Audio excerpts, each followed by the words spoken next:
Second chapter तक आपका complete हो गया। First chapter noun, first chapter क्या था? नाउन। और सेकंड चैप्टर है जेंडर, सेकंड चैप्टर था जेंडर। यहाँ तक क्लियर। थर्ड चैप्टर आपका आता है वचन, थर्ड चैप्टर आता है आपका वचन। वचन को क्या बोला जाता है इंग्लिश में? नंबर। क्या बोला जाता है? नंबर। अब देखो वचन किसे कहते हैं, आप सरल भाषा में देखो, जिससे हमें एक के बारे में और अनेक के बारे में, किसके बारे में? एक के बारे में और अनेक के बारे में बोध होता है या ज्ञान होता है, उसे क्या कहा जाता है? वचन कहते हैं। इसकी डेफिनेशन कि जिससे हमें एक के बारे में, एक वस्तु, एक व्यक्ति और एक किसी भी वस्तु या लगा लो व्यक्ति या किसी के बारे में और एक के बारे में बोध होने के साथ साथ अनेक के बारे में, यानी कि बहुत सारे वस्तु और वस्तुओं के बारे में बोध होता है, उसे क्या कहा जाता है? वचन कहा जाता है। अब इसकी वचन की डेफिनेशन देखो, आपको 99 पेज नंबर निकालना है और थर्ड चैप्टर आपका वचन। शब्द के जिस रूप से, शब्द के जिस रूप से किसी वस्तु के एक या अनेक होने का ज्ञान हो, किसी शब्द के जिस रूप से, शब्द के जिस रूप से किसी वस्तु के, यानी कि कोई वस्तु हो उसके एक होने का और अनेक होने का ज्ञान हो, उसे क्या कहते हैं? वचन कहते हैं। हो गया वचन की डेफिनेशन। जिसके बारे में हमें एक के बारे में और बहुत से लोगों के बारे में पता चलता है, उसे क्या कहा जाता है? वचन कहा जाता है। अब देखो वचन के दो भेद होते हैं। वचन के कितने भेद होते हैं? दो भेद होते हैं, एक वचन और बहुवचन। कितने भेद होते हैं? दो भेद होते हैं, एक वचन और बहुवचन। अब एक वचन में एक वचन बोल रहे हैं तो एक वचन के साथ ही हमें एक वचन के बारे में पता चल रहा है कि एक ही चीज और एक ही वस्तु के बारे में पता चलेगा। और बहुवचन, बहु का अर्थ है बहुत सारी, बहु का अर्थ है बहुत सारे वस्तु और व्यक्तियों या XYZ कोई भी हो सकता है, उसके बारे में हमें क्या चलेगा? पता चलेगा। तो एक वचन से हम किसका पता चलते हैं? अनुमान लगा सकते हैं कि एक ही चीज के बारे में बता रहा है। और बहुवचन से क्या बता रहा है? बहुत सारे के बारे में बता रहा है।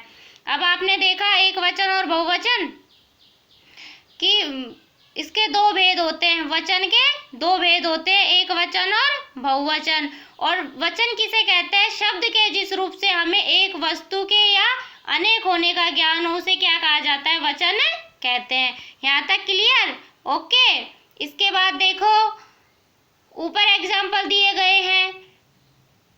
कुत्ता दौड़ रहा है, दिया गया है ना, कुत्ता दौड़ रहा है। तो अब देखो एक कुत्ता दौड़ रहा है, ठीक है, तो ये क्या हो गया? एक कुत्ता दौड़ रहा है तो क्या हो गया? एक वचन। कुत्ते दौड़ रहे हैं, कितने कुत्ते हैं? दो कुत्ते। दिख रहे हैं ना आपको? तो कितने कुत्ते हैं? दो कुत्ते हैं। तो ये किस में आ गया? बहुवचन में। कुत्ते दौड़ रहे हैं तो ये किस में आ गया? बहुवचन में। अब देखो बच्चा खेल रहा है, क्या हो रहा है? बच्चा खेल रहा है। तो बच्चा खेल रहा है तो वो किसके बारे में बता रहा है? एक बच्चे के बारे में बता रहा है, तो ये एक वचन का बोध करा रहा है हमें। और बच्चे खेल रहे हैं, बच्चे क्या कर रहे हैं? खेल रहे हैं। तो कितने बच्चे हो गए? बहुत सारे बच्चे या दो बच्चे क्या कर रहे हैं? खेल रहे हैं। तो हमें इनसे एक के बारे में और अनेक के बारे में पता चल रहा है, उसे क्या हो गया?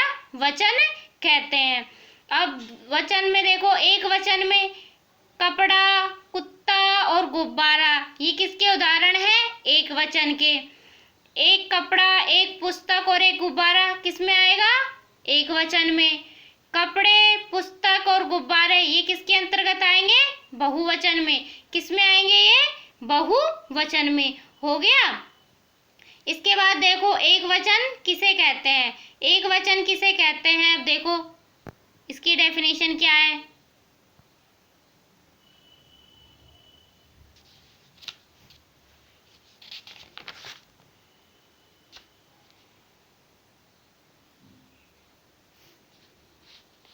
इसकी डेफिनेशन मैं आपको बता देती हूँ, फिर उसके बाद एग्जाम्पल बताएंगे। शब्द के जिस रूप से एक ही संख्या के होने का बोध होता है, कि क्या एक के होने का बोध हो रहा है, यानी कि एक वचन में बताया रहा है कि एक के बारे में हमें बताया जा रहा है। अब देखो आप कि वचन किसे कहते हैं? जिससे हमें एक के बारे में ही पता चलता है। किसके बारे में? एक के बारे में पता चलता है, एक ही संख्या के बारे में पता चलता है, उसे क्या कहते हैं? वचन कहते हैं। यह माला है। क्या है? यह माला है। तो कितनी माला है ये? एक माला है। एक ही संख्या का बोध हो रहा है तो क्या है ये? एक माला है। तो कौन सा वचन है इसमें? एक वचन। लड़की नाच रही है। लड़की नाच रही है। तो कितनी लड़की नाच रही है? एक लड़की नाच रही है। तो कौन सा वचन हुआ ये? एक वचन। इसके बाद देखो आगे, मेज पर पुस्तक रखी है। किस पर पुस्तक रखी है? मेज पर पुस्तक रखी है। कितनी पुस्तक दिख रही है आपको चित्र में? एक दिख रही है ना? हाँ, तो एक पुस्तक दिख रही है तो किसका बोध करा रही है? एक वचन का। अब देखो लड़की नाच रही है, तो चित्र में देखो एक ही लड़की नाच रही है, तो एक लड़की से हमें क्या हो रहा है? एक वचन का। यह माला है। कितनी माला है?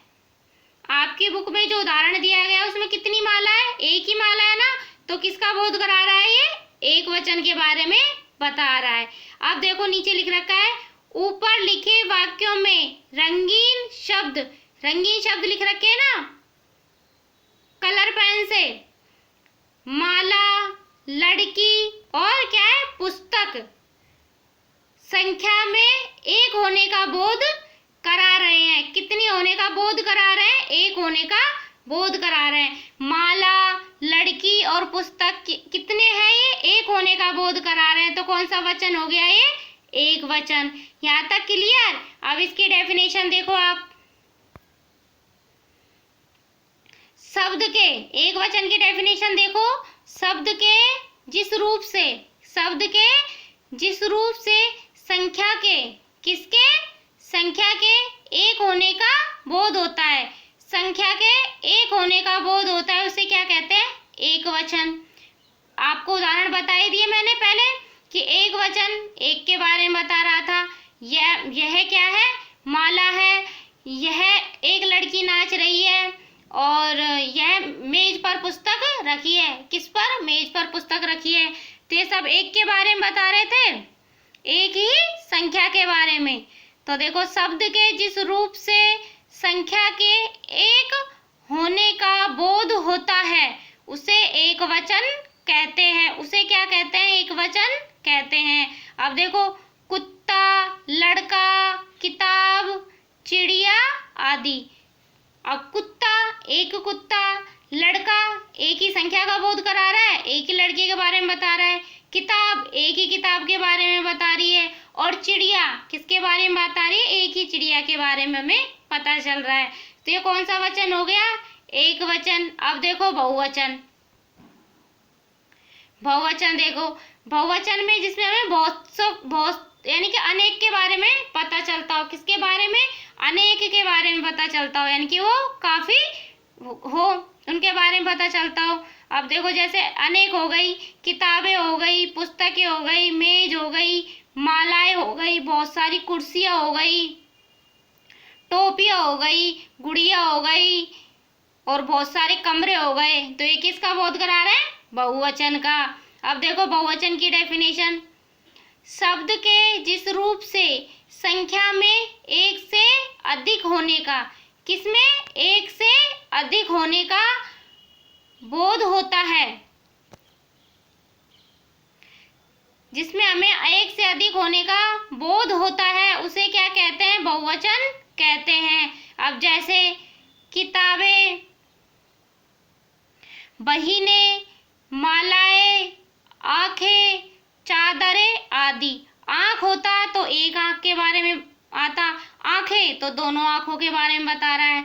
माला एक वचन में और मालाएं अनेक वचन के बारे में, बहुवचन के बारे में। किताब आया था पहले, तो किताब एक किताब यानी कि एक वचन के बारे में बता रहा है, और किताबें बहुत सारे किताबों के बारे में बता रहा है। ठीक है, इसके बाद ये उदाहरण देखो, इसके ऊपर लिखे गए हैं। ये मालाएं हैं। कितनी सारी मालाएं हैं पता है ना आपको? 3 मालाएं। कितनी मालाएं? 3 मालाएं। तो अनेक हो गई ये माला, तो ये मालाएं हैं। तो मालाएं कितनी हो गई? अनेक हो गई, यानी कि बहुवचन के बारे में बता रही हैं। लड़कियां नाच रही हैं। लड़कियां नाच रही हैं। क्या कर रही हैं? लड़कियां नाच रही हैं। तो कितनी लड़कियां दिख रही है इसमें आपको? 2 लड़कियां नाच रही हैं। मेज, मेरी किताबें मेज पर रखी हैं। क्या है? मेरी किताबें मेज पर रखी हैं। तो मेज पर कितनी किताबें? देखो आप, 3 किताबें। तो कितनी हो गई है? बहुवचन। ठीक है। अब नीचे देखो आप, एक वचन और बहुवचन के बारे में बताए गए हैं। एक वचन और बहुवचन। बेटा, एक बेटा, बेटे, बहुवचन। छाता, छाते। गन्ना, गन्ने। संतरा, संतरे। किताब, किताबें। ताला, ताले। इनको आपको लर्न करना है। इसके बाद देखो, मेला, मेले। रुपया, 1 रुपया होगा तो रुपया, और अनेक रुपये होंगे तो रुपये। लोटा, लोटे। बस्ता, बस्ते। सड़क, सड़कें। इसी प्रकार आपको नीचे का लर्न करना है। और आप देखो आगे, टोपी, टोपियाँ। गली, गलियाँ। रानी, रानियाँ। बाला, बालाएं। चुईया और चुईयाएं। गुड़िया, गुड़ियाएं। ठीक है। इसके बाद अब देखो आप,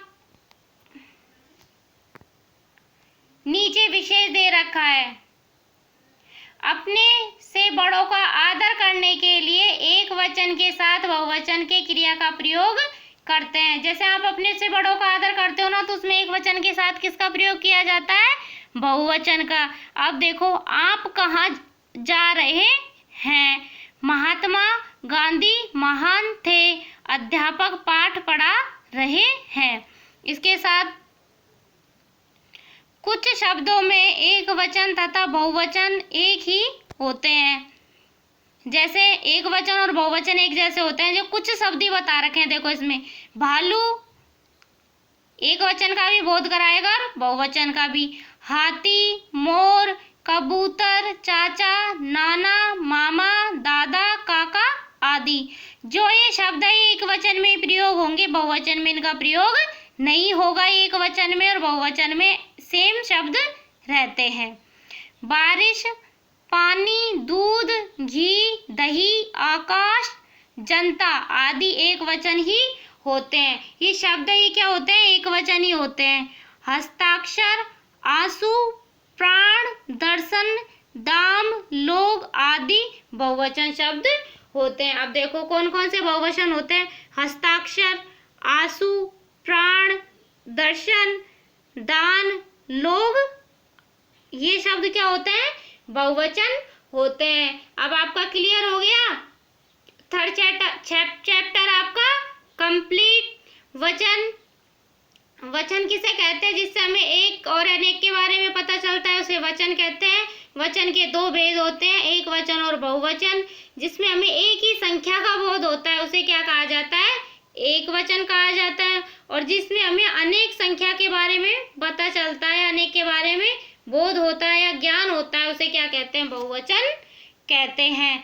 ठीक है। आपको इसका PDF सेंड कर दिया जाएगा और क्वेश्चन आंसर आपको आपकी नोटबुक में फिल करने हैं। ओके।